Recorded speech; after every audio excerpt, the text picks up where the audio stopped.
Đó này chụp này sao thì hoài lòng tiền đấy đang ngót thang ngày ní nhưng miền cầm thi ABA Career Study Tour chỉ lực tỷ bấy nên xa khá chấm cao mòn từ lừa tuần tí CSA được có Client Service Advisor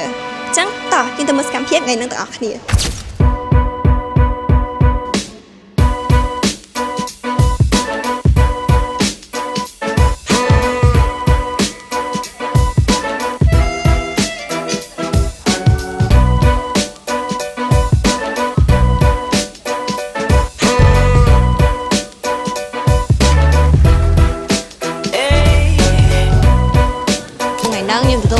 ជាច្រើនគឺបានដឹងពីជំនាញនឹងកាន់តែច្រើនហើយស្គាល់កាន់តែច្បាស់ពីការងារនៅក្នុង ABA នឹងហើយបងក៏គាត់បានដោយដើរធួគ្រប់កន្លែងការងារនឹងដឹងពីទីកន្លែងធ្វើការរបស់បុគ្គលិកមួយគ្រប់ផ្នែកចឹងហ៎បងតាក់ទងមួយចំណេះដឹងតាក់ទងមួយធនាគារ ABA ច្រើនដែលខ្ញុំអត់ដែរបានដឹងហើយមកមានអារម្មណ៍ថាទទួលបានច្រើនពីគណៈគ្រប់គ្រងរបស់ធនាគារលោកដឹងពីរបៀបនៃការធ្វើការងារកន្លែងធ្វើការបែបម៉េចហើយស្វែងយល់បានច្រើនតែប៉ុណ្ណឹង